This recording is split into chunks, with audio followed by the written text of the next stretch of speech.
Amém? Muito feliz de estar aqui, gente. Muito feliz. No final, eu tenho uma surpresa. Posso, Rodrigo, no final falar a surpresa? No final tem uma surpresa para mostrar para vocês aqui. Como que Deus, Ele é tão perfeito. Como que Deus, Ele é um Deus de processos. Ele é um Deus de graça, de favor. E eu quero, em nome de Jesus, te abençoar hoje com uma palavra que veio no meu coração. Eu falei, Deus, qual a palavra que vai ser ministrada nessa quinta? Como sempre eu pergunto para o Senhor. E uma palavra que veio muito forte. Essa ministração, como vencer o desânimo. Como nós precisamos de ferramentas. Porque não só numa fase como essa, mas quantas vezes na nossa vida nós lidamos com o desânimo, com desgastes emocionais. Momentos que nós pensamos em desistir, em acabar com tudo. E Deus, Ele é tão perfeito que Ele não escondeu aqui nessa palavra, Ele não escondeu que existiram homens e mulheres de Deus que pensaram sim em desistir de tudo, que estavam desanimados e cansados. Eu quero confessar para vocês aqui que essa semana, não lembro o dia exato, mas veio uma angústia no meu coração tão grande, um aperto. Eu sempre sou muito positiva, não deixo a peteca cair tão fácil. E de repente eu me vi tão encurralada, parece, pelas minhas emoções, pelos meus medos, pelos desafios que tem à nossa frente, pela economia do país, por tantas coisas que aquilo começou a me pressionar e eu estava... Sabe, parece que eu estava sendo empurrada para uma caverna emocional, para um lugar de medo. E aí umas 3, 4 pessoas vieram falar comigo. E dizendo, eu estou com medo, estou angustiada. Eu falei, meu Deus. E aí naquela hora, que eu estava daquele jeito, eu procurei ficar com as minhas meninas, ficar com meu marido, mas aquela angústia não passou. Aquela angústia não passou. E aí Deus falou comigo, só tem um lugar onde essa angústia vai passar. E é quando você fica comigo. E me veio um desejo naquele dia, tudo que eu preciso é dobrar o meu joelho. Lá na sala sozinha, tudo que eu preciso é chorar no colo dele, tudo que eu preciso é expor o meu coração, as minhas fraquezas, os meus medos. Tudo que eu preciso é levantar as minhas mãos e pedir que Ele me segure. E são dias que tudo que nós precisamos é dEle e Ele é suficiente. O Senhor tem mostrado que Ele é suficiente. E eu quero falar para você, todas nós, um dia, já sentimos forças, sem forças para prosseguir, todas nós. Isso faz parte de ser gente, né? Faz parte de sermos seres humanos. Nós, sabe, às vezes nós não esquecemos que nós somos cristãos. A gente lembra que a gente é cristão. Às vezes nós esquecemos que nós somos gente. E gente sente, gente sofre, gente tem vontade de desistir, gente tem medo. E a palavra mesmo diz que Deus falou, olha, eu sei que vocês são pó, que vocês são tão fracos e vocês precisam de mim. Eu acho lindo quando Jesus diz, ei, eu não vim aqui quebrar a cana que já está rachada. E eu não vim aqui apagar o pavio que está fumegando. Mas eu vim para trazer vida. E eu creio que o Senhor nos pega com cuidado nesse tempo. Sabe? Não queira ser forte o tempo todo. Você não daria conta de suportar a pressão. Não tenta ser forte o tempo todo. Porque tem hora que a gente tem que chorar. Tem hora que a gente tem que ir para o colo de Deus. Tem hora que a gente tem que expor as nossas fraquezas. E mais do que isso, às vezes nós precisamos ser reconstruídos nesse lugar. Às vezes nós precisamos de colo. Às vezes nós precisamos do renovo. Eu lembro que em 2011, passei um tempo tão difícil da minha vida, em todas as áreas, parece que estava tudo tão seco. E eu lembro que lançaram uma canção, que o nome daquela canção era Renovo. E não precisava ter me explicado nada sobre aquela palavra. Parece que quando eu lia renovo, eu sentia como se fosse um orvalho, aquele orvalho da manhã, aquele refrigério do Espírito Santo. Então às vezes nós precisamos ir para o colo do Pai, para ouvir as palavras que às vezes nós nos esquecemos no meio da guerra, no meio da tempestade. Sabe, é impressionante que a Bíblia também não esconde que homens e mulheres precisaram desse colo, usufruíram desse lugar, foram novamente cheios da presença de Deus, foram novamente reconstruídos. O desânimo, ele chega sem avisar. Você percebe que o desânimo, ele chega sem avisar na sua vida. Chega de mansinho. Acontece algo pela manhã que você não supera. Mas amém, né? Glória a Deus. Quando chega a noite, ali à tarde, mais uma coisa deu errado. Você já fica com o coração temeroso. Mas quando chega ali 6, 7 da noite, você vê que o dia está findando. E aquilo não mudou. E aí nós vemos aquela angústia apertando o coração, aquele medo. E parece que o desânimo se instala, sabe? Eu tenho descoberto, gente, sobre a minha vida agora falando, eu não sei se você se identifica com isso, eu sei que tem muitas mulheres que me escutam e que se identificam muito com aquilo que eu falo. Mas para mim, talvez não seja para você, mas para mim, um dos gatilhos do desânimo, que acionam o desânimo, é o desgaste. Todas as vezes que eu me sinto desgastada, seja em qual for a área, é incrível como o desânimo bate à minha porta. Sabe, às vezes um desgaste num relacionamento, às vezes você está se relacionando com alguém, você tem um desgaste com aquela pessoa, uma situação chata, né? Ela até é resolvida, mas ela é chata, seu coração... Você já viu que às vezes você tem uma situação ruim com alguém, um mal entendido, né? Nós sabemos que, acho que 90% de todo atrito, né, de relacionamento é causado por incompreensões, às vezes pelo jeito errado de falar, né? Às vezes a comunicação falhou, e aí a gente começa a deduzir mais do que entrar no lugar da verdade, e aí você vai lá, resolve, mas seu coração fica machucado, você está desgastado. Aí daqui a pouco você já está pensando, não vou mais me relacionar com ninguém. Quem já falou isso? Não vou mais, eu desisto de ter amiga, desisto de... Aí, aqueles relacionamentos que você se deu, e você enfrenta a ingratidão. Aí você pensa, não ajudo nunca mais ninguém. Aí você já generaliza, porque você está muito ferido. Ei, não generalize na hora que você estiver ferido, por favor. Nem todas as pessoas são assim.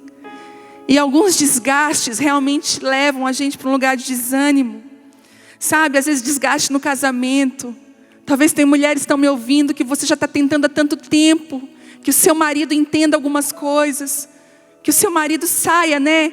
Eu recebo muitas palavras de mulheres que me dizem, eu estou cansada de vasculhar o celular do meu marido e encontrar pornografia. Eu estou cansada de ter um homem omisso do meu lado. Eu estou tão cansada de lutar. Parece que elas se sentem batalhando sozinhas, lutando sozinhas pelo casamento.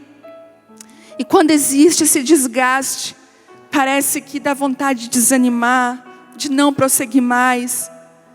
Mas também existem os desgastes ministeriais. Eu sei que tem pastoras me ouvindo, líderes. A gente sabe, nós que estamos na linha de frente, nós sabemos o quão doloroso é muitas vezes.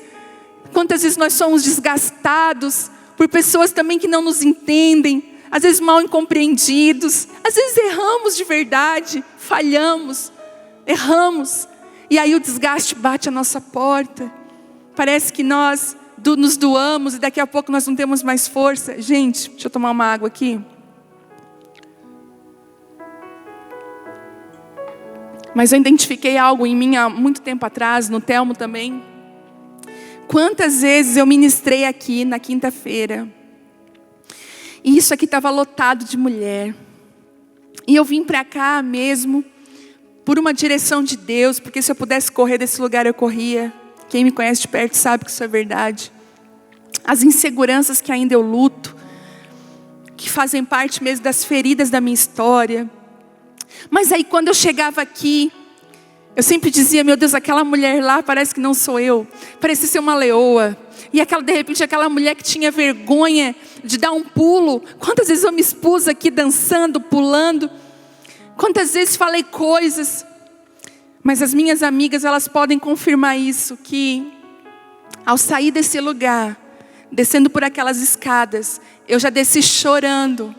Falando assim, Deus, não quero mais pregar. Deus, não quero esse lugar mais. Parece que eu não preguei nada com nada, que tudo que eu falei não tinha sentido. Eu não sei se tem pessoas que se identificam com isso. Uma vontade de fugir, uma vontade de só amar a Deus e querer Deus, mas não me envolver em nada. Isso faz parte de um desgaste. Depois de um tempo eu fui entender que naquela hora eu estava mesmo sob o poder de Deus. Eu estava debaixo da graça do Senhor. Mas a carcaça aqui é humana. É igual aquela palavra diz, né? O vaso de barro. O que é precioso é o que está dentro. E parece que eu me sentia tão desgastada. E o desânimo batia a minha porta. Sabe? Os desgastes que nós temos nas perseguições. Às vezes ser perseguido. Das desvalorizações que nós sofremos. Né? Uma coisa que desgasta muito são as perseguições. No trabalho. Às vezes até na sua própria família. Às vezes até dentro da igreja. Infelizmente, essas perseguições vão desgastando. Tem tantos ministros que estão encavernados. Tantas mulheres, tantos homens que desistiram do seu lugar em Deus. Porque estão cansados, desanimados. Mas nós podemos dizer que existem 3 esferas de desânimo. Existem 3 esferas onde o desânimo pode se instalar. E eu queria falar para vocês que o primeiro lugar é nosso físico. Quando há o esgotamento físico.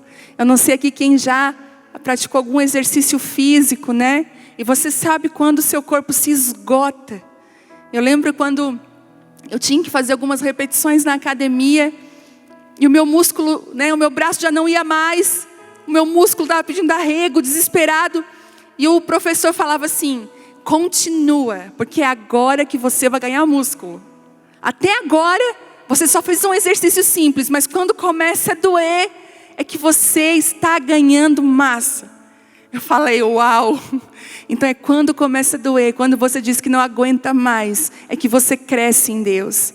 O desgaste físico, sabe? Eu queria falar aqui, incluindo homens que trabalham em serviços pesados. Tem homens que trabalham em serviços braçais mesmo. E chega 6 horas da tarde, esse homem está acabado, detonado. Eu quero dar um conselho para as mulheres. Não tenta resolver nada na sua vida, no seu casamento, com o desgaste físico do seu marido.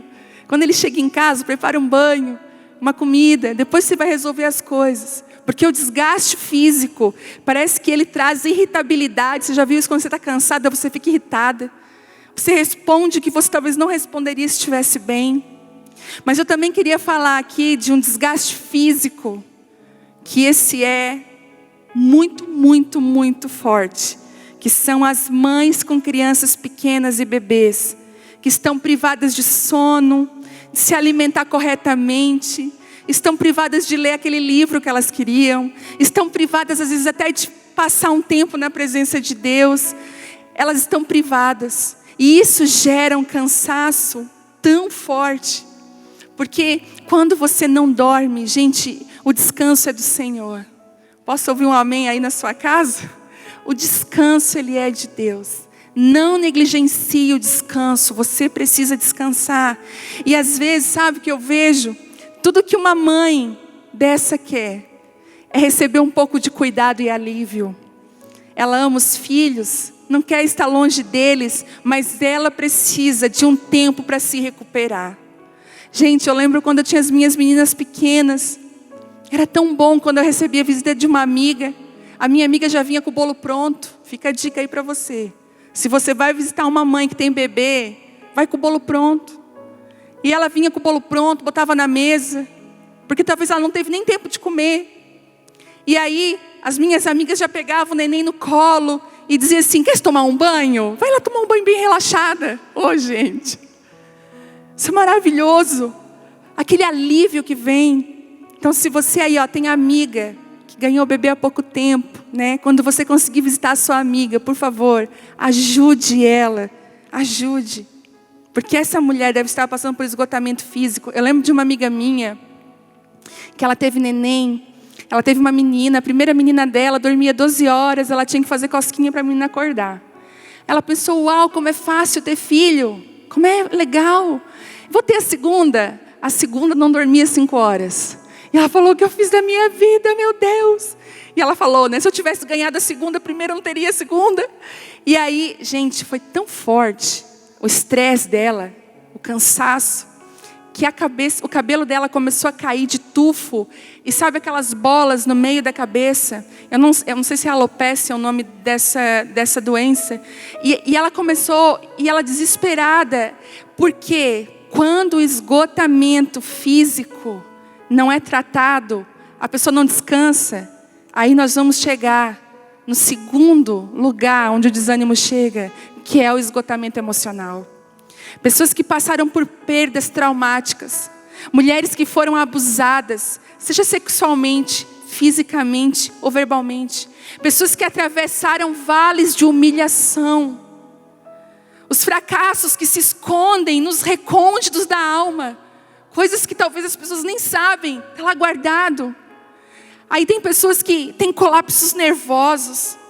Quando passamos por pressões emocionais e nós não conseguimos refúgio para nossa alma, onde moram as dores e os traumas. Deixa eu falar para vocês, quando existe esse desânimo, se a gente não tratar com ele é capaz de destruir toda a nossa vida. O nosso corpo vai trazer para fora o que está escondido aqui dentro. Esgotamentos emocionais podem gerar depressão e síndrome de todos os tipos. De todos os tipos a gente vê. Mas eu também queria falar sobre o esgotamento espiritual, que é uma área onde o desânimo chega. A gente se viu, né, ano passado, quantidade de pastores que se suicidaram. Aquela classe que a gente pensou, essa nunca vai ser atingida por depressão e suicídio. E nós podemos ver vários suicídios, tanto no Brasil quanto em outras nações, de pessoas, de ministros que estavam desistindo. Mas sabe por quê? Vou dar uma comida mais forte aqui hoje. Porque o ministério, ele pode ser o maior inimigo do seu crescimento com Deus. Eu tiro pela minha vida. Eu lembro quando não tinha ministério, eu não tinha a pressão de estar aqui, não tinha nada. Eu ia simplesmente para o lugar secreto, para ficar com Ele. Eu não tinha pressões, eu não tinha medos. Eu estava naquele lugar da presença de Deus. Todo ministro começa nesse lugar. Todo ministro é chamado nesse lugar de intimidade. Mas vai chegar uma hora que Deus vai olhar para você e você está tão cheio de Deus. Você já foi tão moído, tão curado, que Deus vai falar para você como Jesus falou para Pedro. Ei Pedro, depois de todo o processo, né? Tu me amas? Amo. Então cuida das minhas ovelhas. Vai chegar uma hora, depois dos processos, que Jesus vai olhar para nós e dizer, olha, amo o que eu amo. Por favor, amo o que eu amo. Lá em casa eu tenho uma cachorrinha, a Mel. E eu tenho uma filha de 5 anos. E a Bela é muito apaixonada pela Mel. Muito apaixonada. Eu acho que é a pessoa da casa que mais ama a cachorrinha. E é engraçado que quando eu chego em casa, não basta eu cumprimentar a Bela. Ela traz a cachorra porque eu preciso cumprimentar a cachorrinha também. E aí, qualquer pessoa que chegue lá em casa, não basta cumprimentar a Bela. Tem que cumprimentar a Mel. Então ela já pega a Mel no colo e se a visita chega, ela diz, olha, olha, olha, dá oi para ela. E aí eu observando aquela cena, aí eu falei, Bela, não basta te amar, né? Tem que amar o que tu ama. E Deus falou comigo, eu também sou assim, filha. Não basta me amar, precisa amar o que eu amo. E todas as vezes que nós nos achegamos a Deus, Ele vai nos jogar para as coisas que Ele ama. Eu lembro que quando, em 2005, eu só me enchia da presença de Deus e tinha na minha vida espiritual uma insatisfação. Parece que era tudo vazio, não sei se você já sentiu isso. Ai, está tudo tão vazio, eu busco, a presença de Deus está aqui, mas eu estou me sentindo tão vazia, parece que a minha religião é vã. Ai, Jesus. E aí eu comecei a clamar, porque não é a gente que clama não, é o próprio Espírito que clama dentro de nós. Quando você caminha com o Espírito Santo, Ele invade as suas orações. Você já não começa mais a orar o que você quer, você começa a orar o que está no coração de Deus. E parece que naquela época eu falei: Pai, o que o Senhor ama aqui em Criciúma, nessa cidade, eu quero amar também. Já não bastava só eu sentir o amor de Deus, mas parece que eu tinha que amar o que Ele amava. E Ele me mostrou as prostitutas dessa cidade, as pessoas mais improváveis. E eu podia pensar que Ele amava qualquer pessoa. Eu falei: Deus, o Senhor ama as prostitutas? E Ele falou: sim, eu amo, elas são minhas filhas. E eu não desisto delas. E eu quero que você as ame. Eu quero que você as chame para perto. Eu quero que você suba aquela zona de prostituição vestida de mim. Ai, nós precisamos amar o que Ele ama.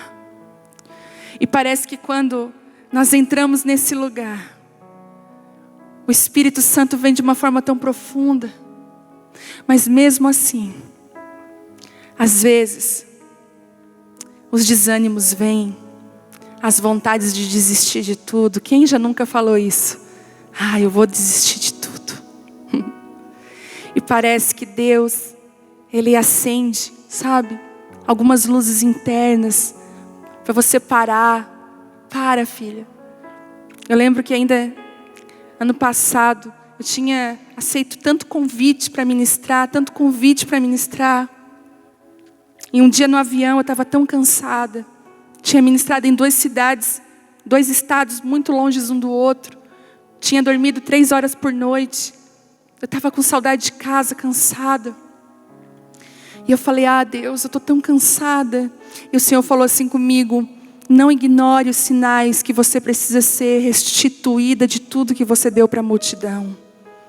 Não ignore os sinais que eu tenho dito para você parar, para você me ouvir. Então o esgotamento espiritual, ele acontece. Sabe, eu identifico também, eu não sei você que está na linha de frente, mas quando eu tenho excesso de aconselhamento, eu me sinto esgotada. Quando eu vou aconselhar, eu me sinto esgotada. Sabe, uma coisa que esgota espiritualmente você, o ministro, é problemas não resolvidos dentro da sua casa. E existem pessoas que vão ignorando sinais de que você precisa ser restituído. Sabe? E ainda existem os desgastes, não só quando as coisas são ruins, mas existem os desgastes quando ainda que esteja tudo bem, quando tudo está bem. Eu lembro que eu estava lendo a palavra, vários homens ali, quando passavam por momentos de guerra, de desgaste. Sabe, o desgaste vinha depois de uma vitória. Pessoas que passavam por pressões terríveis e venceram, se encontravam depois num canto jogadas. Eu me identifiquei muito. Eu já falei, né, que eu mesma, após ministrar, eu já fui tão assim, jogada num canto com desânimo.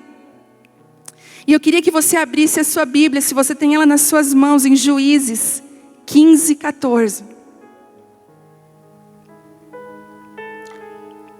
E os céus hoje vão liberar um segredo para nós. Como vencer esses momentos de desânimo? Como vencer essas horas que você fica sem resposta? O que fazer? Vamos lá. Juízes 15, 14 diz assim: quando os homens, trazendo Sansão, se aproximava da cidade de Lei, os filisteus partiram ao encontro do grupo aos gritos de vitória. Mas o Espírito do Senhor veio sobre Sansão, e as cordas que amarravam seus braços se tornaram como fios de linho queimados ao fogo, e os laços que o prendiam se soltaram das suas mãos. E ao ver a carcaça de um jumento imediatamente pegou a queixada do animal e com ela matou 1000 homens. Então bradou com a queixada de um jumento: eu os amontoei. Com uma queixada de jumento abati 1000 homens. Quando parou de bradar, jogou fora a queixada, e aquele local passou a se chamar como Ramate, colina da queixada. Sentindo grande sede, Sansão clamou ao Senhor, dizendo: foste tu, ó Senhor, que alcançaste essa maravilhosa vitória pela mão do teu servo. Mas será que agora terei de morrer de sede e cair nas mãos desses incircuncisos? Então Deus fez abrir a rocha que há na cidade de Lei, e dela brotou água. Sansão bebeu, suas forças foram revigoradas, ele recobrou o ânimo. E foi por isso que se deu a essa fonte o nome, a fonte do que clama, que permanece fluindo até os dias de hoje. Uau! Sansão estava naquela fase que os filisteus queriam saber qual era o segredo dele, por que ele era tão forte. E eu estava pensando, né, gente, se os filisteus gostariam de saber qual é o segredo, era que Sansão não era um homem forte fisicamente. Eu, quando era criança, nas escolinhas dominicais, né, quando a gente ia pintar sobre a historinha de Sansão, era sempre um homem muito forte, musculoso. Mas se fosse assim, seria então fácil. Uau, a força dele está no músculo. Mas não, a força de Sansão era Deus sobre ele. É igual aquelas pessoas que você fala e olha assim, ó, meu Deus, não dou nada para essa mulher. Mas quando ela abre a boca, olha o que tem. Olha para um homem, não dou nada para esse cara. Não tem nem cara de ser. Mas parece que quando ele toca, quando ele ministra, quando ele fala, é como que cadeias são quebradas, é uma força. E Sansão, ele era assim, ele não tinha cara. Então, sabe o que eles fizeram, os filisteus? Eles amarraram, aí Sansão começou a brincar, né? Sansão falou: olha, se vocês me amarrar com uma corda tal, e fazer tal coisa comigo, essa é o segredo da minha força. É igual a criptonita para o super-homem. E aí, a Bíblia diz que os filisteus então amarravam ele, mas aqui diz que os fios, né, essas cordas foram queimadas como laços que prendiam e soltaram, foram como se fosse, acho que linha, da força que veio sobre ele. Mas é interessante que depois de uma vitória como essa, depois de ele matar 1000 homens, que ninguém conseguisse vencer ele, ele reconhece que foi Deus que fez, que não vinha dele. Mas ele se sentiu tão cansado, ele se sentiu com tanta sede, logo após essa vitória. Então, ele clamou, e a Bíblia diz que a água brotou de uma rocha. E eu queria falar para você, para desgastes espirituais, para cansaços, quando estamos desanimados, você precisa ter um encontro com a fonte do que clama. Com essa fonte que nasceu de um lugar improvável, do meio de uma rocha. E eu quero falar para você que alguns desgastes espirituais nos empurram a descobrir fontes em lugares que nós jamais imaginamos que teria. Às vezes você só está tão acostumado com alguns lugares que você, né, é devolvido por Deus. Porque deixa eu falar uma coisa, todos nós precisamos ser devolvidos por Deus. Quando eu dou a multidão, quando eu ministro, eu preciso depois me sentar no lugar sozinha lá na minha casa. E parece que ser devolvida pelo Senhor. E Sansão, ele precisou ser devolvido, mas ele descobre no meio daquela guerra, no meio daquele cansaço, a água que brotou da fonte. É interessante que lá no Salmo 23, 2 diz assim: em verdes pastagens me faz repousar e me conduz a águas tranquilas, restaura meu vigor. E eu vejo que uma das formas de restauração do cansado são as águas. Você já viu quando a gente está cansado, sobrecarregado, já ficou na frente do mar, na frente de uma lagoa ou de um rio, você já começou a perceber aquele refrigério que já você não precisou nem mergulhar, mas um refrigério já veio sobre a sua vida. E eu queria dizer para você que a água que nós precisamos se encontra nessa palavra. Está aqui a água que vai refrigerar, que vai trazer descanso sobre a nossa vida. E existem 2 causadores de desânimo, que se você puder identificar eles nem vão entrar na sua vida. Quando eles baterem a porta, você já sabe. E eu queria falar sobre o primeiro, o medo. O medo é um dos causadores do desânimo. A gente está vendo hoje quantas pessoas estão desanimadas, querendo desistir, com medo desse vírus, com medo do que pode acontecer. E o medo bate a nossa porta, o medo bateu a porta da minha casa. O medo começou a me falar coisas. E se isso acontecer? E se mais aquilo outro acontecer? E se isso e isso mais isso acontecer? E o medo começa a falar, e quando você conversa com medo, parece que você vai perdendo as forças. Aquilo vai te sugando. Eu ainda acabo descobrindo que o medo tem uma irmã chamada intimidação. Que parece que quando o medo dá uma parada, a intimidação chega para paralisar. Porque se o medo tem o poder de desanimar, a intimidação vem para algemar. Ela tem o poder de paralisar. E sabe, tem um profeta que eu amo muito na Bíblia, que eu recebo muito, que é o profeta Elias. E parece que o profeta Elias passou por isso. Um homem com uma intimidade com Deus, que sacudiu a sua época. Ele foi atacado pelo medo e pela intimidação. A rainha Jezabel é uma figura da intimidação. Uma mulher perversa, que tem por objetivo calar os profetas de Deus, calar a voz de Deus, para promover o seu engano. É uma mulher que trazia engano.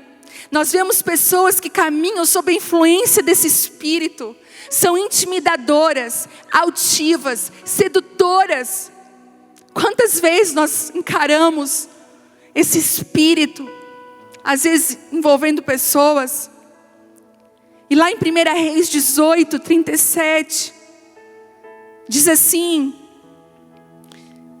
na verdade Elias estava passando por uma situação.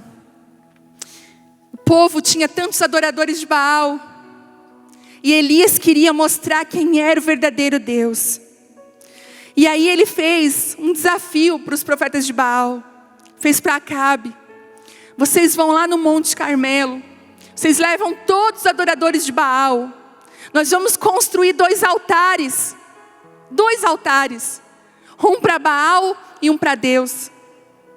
E a Bíblia diz que então Elias falou, olha, tinham mais de 400 adoradores a Baal. Ele falou, olha, vocês podem começar a fazer o seu holocausto.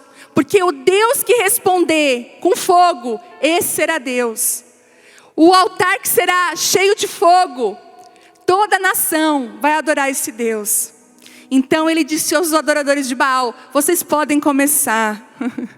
E aí diz a Bíblia que eles começaram a se cortar ao redor. Baal responde, manda fogo do céu. E Baal não respondia. E eles se cortavam e dançavam e estavam em transe. A Bíblia diz que eles entravam em transe.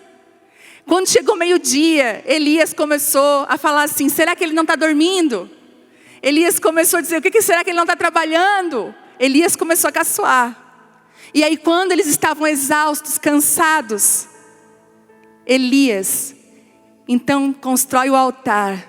Ele fundamenta, ele levanta um altar. E a Bíblia diz que ele joga tanta água naquele altar. Tanta água. Sabe o que eu aprendo aqui?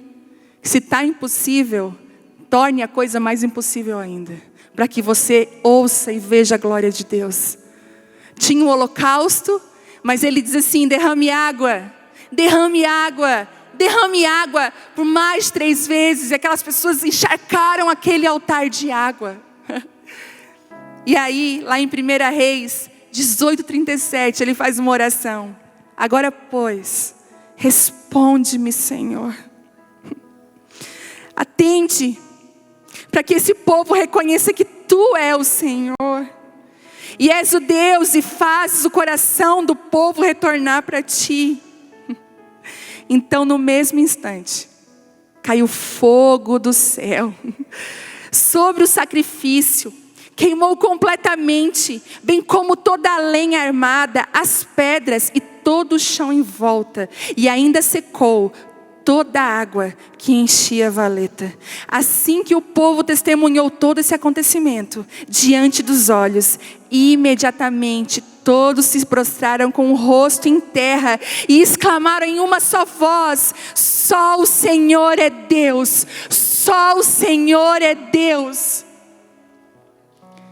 E aí nós vemos, e é engraçado que depois ele fala assim, lá em 1 Reis 18:46, ele diz uma coisa: então o poder do Senhor, olha essa versão, olha essa palavra, derramou-se sobre Elias, e ele, prendendo a sua capa com um cinto, correu com uma força extraordinária à frente de Acabe, por todo o caminho até as portas da cidade.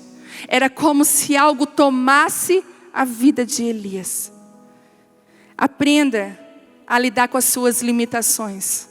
Aprenda a entender que é Deus que se move. Aquele homem não tinha nada dele. Sabe? Aprenda a entender que existem coisas que você faz, mas existem coisas que só Deus pode fazer na sua vida. Não tem a ver com você, tem a ver com Ele. Mas sabe, para todo desanimado, talvez eu estou falando aqui com ministros, homens e mulheres que estão encavernados. Você já teve vitórias como Elias teve, de ver o fogo do céu descer. Talvez você está aí, você não é um ministro, você é um filho de Deus. Você está passando por tantas coisas e você se pergunta: Deus, onde o Senhor está? E aí eu queria ler para vocês 1 Reis 19:3, que diz assim: antes disso, Jezabel mandou um recado para Elias, falando assim: diga a Elias que até amanhã eu farei com ele o que ele fez com todos os meus adoradores de Baal. E aí em 1 Reis 19:3 assim que Elias recebeu esse aviso, ele fugiu para salvar a sua própria vida. Chegando a Berseba, que pertence a Judá, deixou ali o seu servo. E quanto a ele, fez pelo deserto a caminhada de um dia e foi sentar-se debaixo de um pé de giesta, uma espécie de arbusto. E ali orou pedindo para si a morte, dizendo: agora basta, Senhor, retira a minha vida, pois eu não sou melhor que meus pais, um homem que no outro dia tinha visto o fogo descer sobre um altar. Mas eis que um anjo tocou e disse: levanta-te e alimenta-te. Abriu os olhos ao redor, eis que ali junto à sua cabeceira havia pão quente, que fora assado sobre pedras em brasa, e uma vasilha com água fresca. Tendo comido e bebido, voltou a deitar. E o anjo do Senhor veio pela segunda vez, tocou-lhe e recomendou: levanta-te e come, porque a viagem será longa. Então ele se levantou, comeu e bebeu. Fortalecido com aquele alimento, viajou 40 dias e 40 noites, até chegar ao Sinai, em Horebe, o monte de Deus. Ali entrou numa caverna e passou a noite.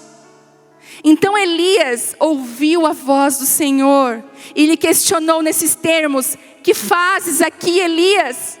Que fazes nessa caverna? Ao que ele respondeu: sinto minhas entranhas serem consumidas por causa do ardente zelo que eu tenho.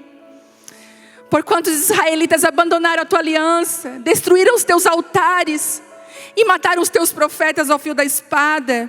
E eu fiquei solitário, restou somente eu. E agora procuram me tirar a vida. Diante dessas palavras, Deus lhe disse: sai deste lugar e vá ficar diante de mim, no alto do monte.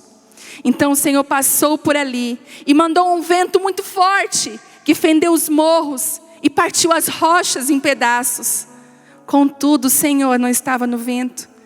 E quando o vento aferreceu e parou de soprar, ocorreu um forte terremoto. Porém, o Senhor não estava no tremor das terras. E em seguida, ao terremoto, caiu um fogo, mas o Senhor também não estava ali no fogo. E depois do fogo, veio um sussurro de uma brisa suave e tranquila. E assim que Elias percebeu aquele murmúrio, puxou a sua capa para proteger o rosto, saiu, postou-se à entrada da caverna. E uma voz lhe indagou: que fazes aqui, Elias? Sabe aonde que está a restauração dos homens e mulheres encavernados? Está enquanto você ouve a voz do Senhor outra vez. E parece que Deus fez acontecer tantas coisas, terremoto, ventos, fogo. Mas Ele não estava nisso, Ele estava na brisa suave. Foi como Deus falou comigo hoje. Hoje eu vou vir como um vento suave. Aquele vento que traz cura, sabe? Um livro que eu amei ler foi A Cabana. E tem na cabana aqueles, Deus, o Espírito Santo e Jesus. E o Espírito Santo no livro, se eu não me engano, é Sayaru.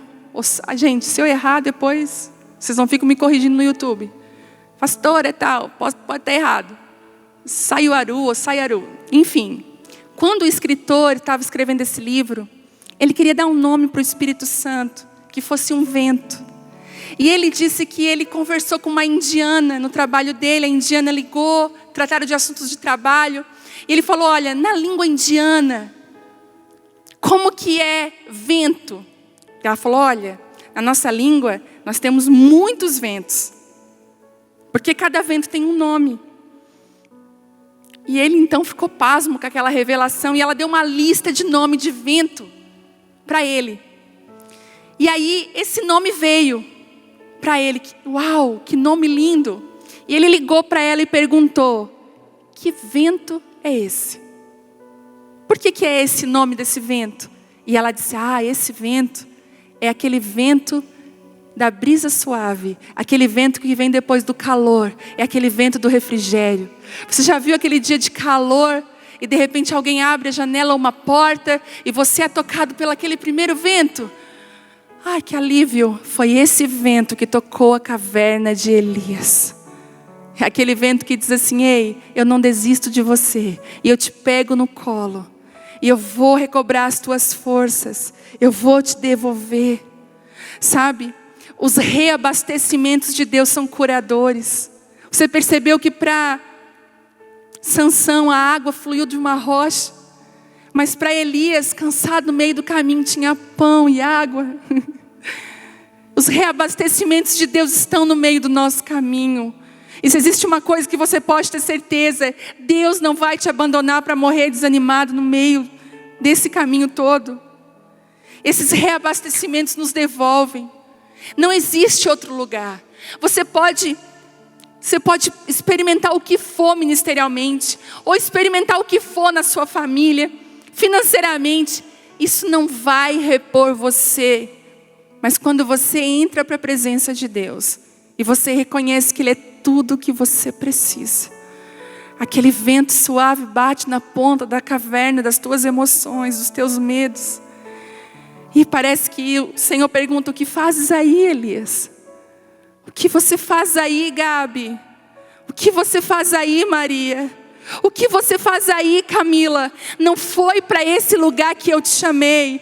Deus está falando para alguns de nós: não foi para essa caverna que eu te chamei. E Deus poderia ter desistido de Elias, ter levantado outros, mas ele foi na ponta daquela caverna e fez aquela pergunta: o que fazes aí? E hoje o Espírito Santo, o próprio Deus, está hoje nos perguntando: o que você faz nessa caverna de medo? Se você sabe que ontem fogo caiu do céu e consumiu o holocausto, aquele fogo, eu disse que eu estava contigo. Por que agora você não consegue acreditar? Eu vejo homens e mulheres nesses dias duvidando de Deus, duvidando do amanhã. E Deus está falando: ei, sai dessa caverna de medo, de angústia, porque você não imagina o que eu posso fazer.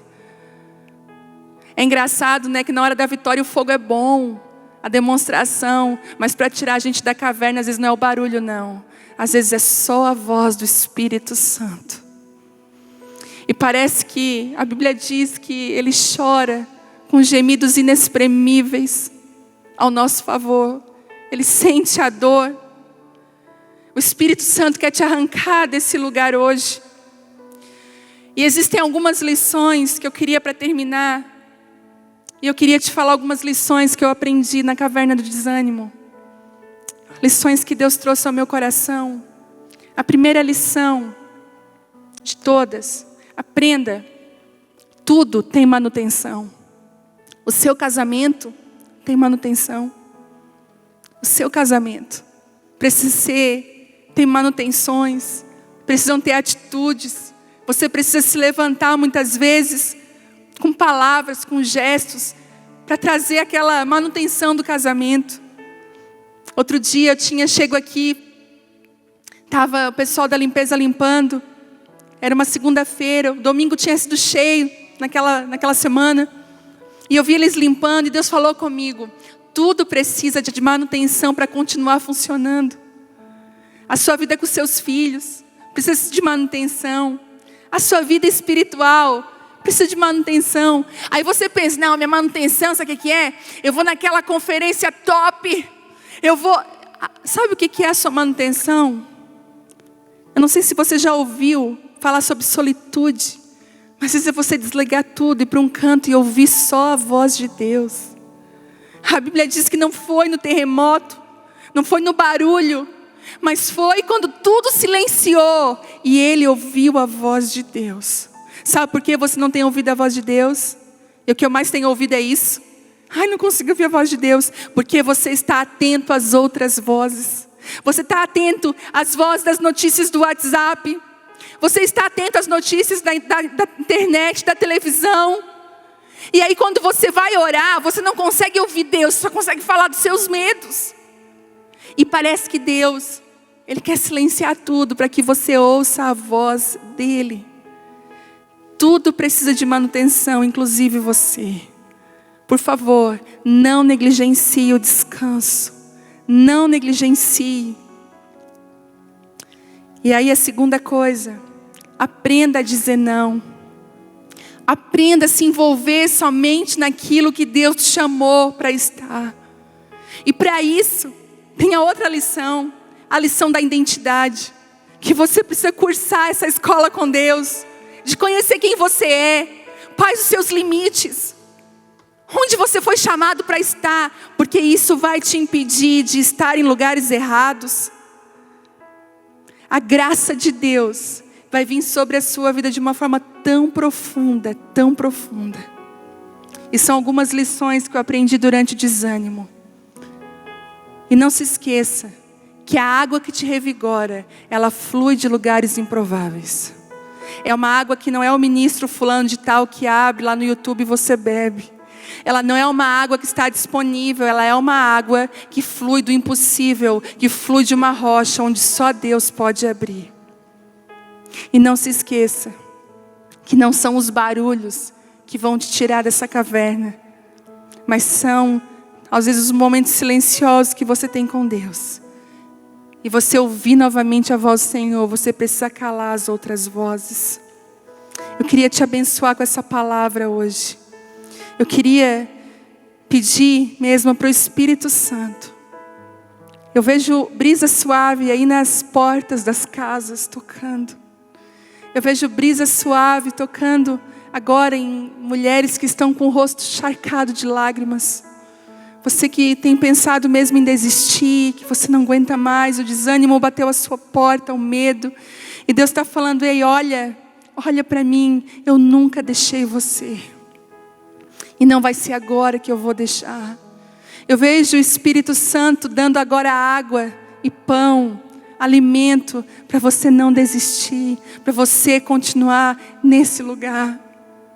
Você não precisa ter vergonha de ter medo, não precisa ter vergonha de desanimar, você só precisa se entregar para Ele, entregar o seu coração para Ele. Ele é um Deus que nos faz caminhar num deserto, mas Ele não deixa faltar nada. nada vai faltar para você. Mesmo caminhando em lugares difíceis, Ele é um Deus do impossível. Eu quero te encorajar nessa noite a buscar esse lugar. Será que você pode, onde você está, você diz assim: Deus, eu preciso entrar nesse lugar. Sopra na minha caverna para que eu possa novamente ouvir a Tua voz, para que eu possa ser reposicionado no lugar que o Senhor me chamou para estar. Ah, Deus, me faz conhecer aquilo que eu nunca vi em Ti, desfrutar de lugares em Ti, Pai. Esse é quem Tu és. Nós não temos dúvidas que esse é quem Tu és, Senhor. Existe uma brisa tocando aí, você pode sentir. O próprio Espírito está aí, restaurando você, curando você, trazendo restituição no seu corpo. Pessoas que estavam cansadas, mesmo sem fazer nada, muita coisa, cansadas, sobrecarregadas. Pessoas que estavam cansadas na alma, desgastadas no espírito. Eu vejo o Espírito Santo restaurando você, reposicionando você. Que a graça de Deus, que a unção do Espírito venha sobre a sua vida, no poder do nome de Jesus. A surpresinha. Vai rodar um vídeo agora aí pra você. Tá pronto? Pode passar. Daí galera, beleza? Ó, nossa surpresinha aqui, ó. Bora fazer uma surpresa agora.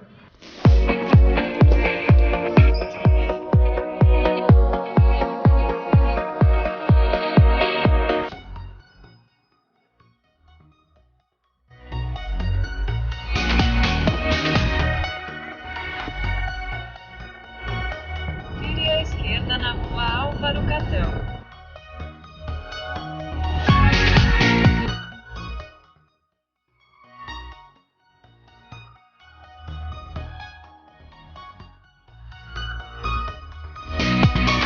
Tô ansioso pra saber se eles vão gostar da surpresa. Seu destino está à esquerda. Acho que vão, né?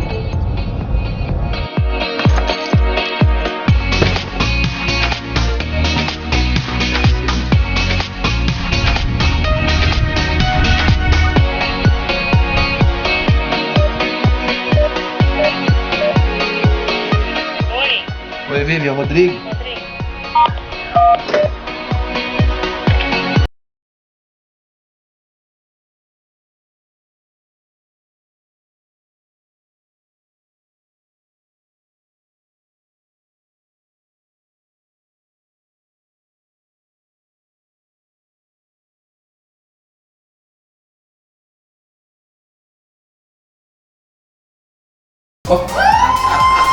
Então, tá esperando já. Olha ali. Meu Deus! Olha que legal, gente. Olha ali dela. Vamos lá abrir? Vamos lá? Vai lá, vai lá.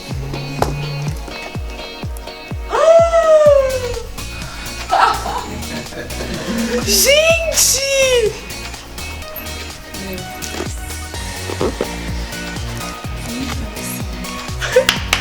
A gente tem que filmar, né? Deixa eu ver como é que tira aqui, é cheio de... Olha aqui.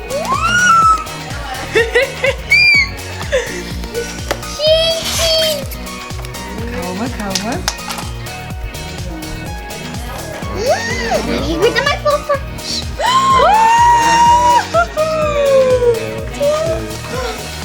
Gente! Ó, Deixa eu ver.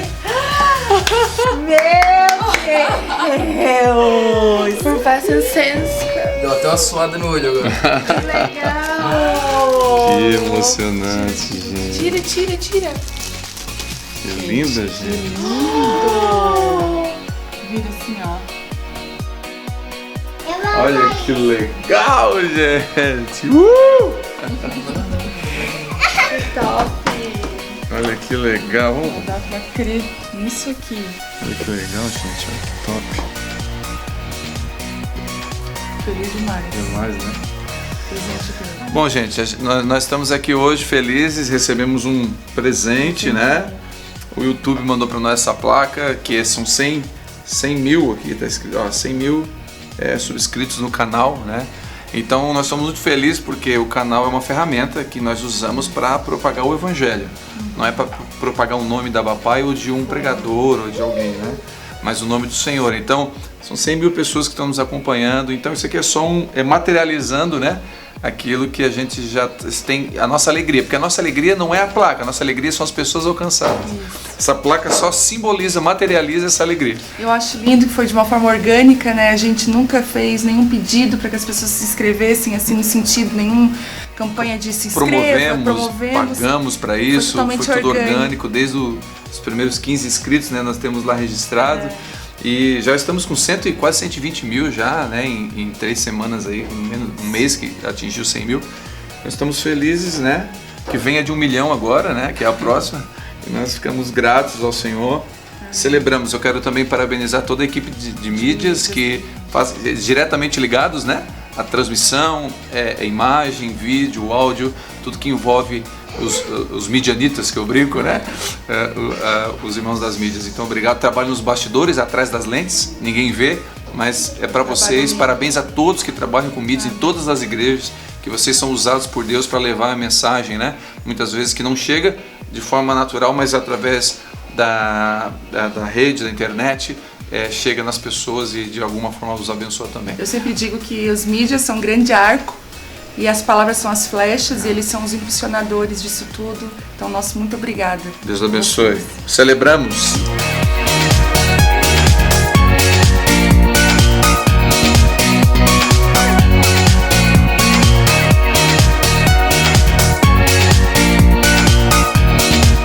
Com muita alegria que nós recebemos no YouTube do canal Abapai Church. Então, a plaquinha de 100 mil inscritos. E algo que fala tanto ao meu coração. Amor, vem cá, meu amor, vem cá. Fala tanto ao meu coração porque desde o começo da Abapai Church, a gente sempre sonhou com algo orgânico, uma igreja que nasce e que cresce organicamente, respeitando o processo, respeitando o tempo. Nunca pedimos, vai lá e nos segue. Nunca, né, promovemos, fizemos impulsionamento de publicações. Tudo foi de uma forma tão orgânica, tão linda. Coisas que só Deus pode fazer. E eu queria, através desse presente, encorajar a sua vida.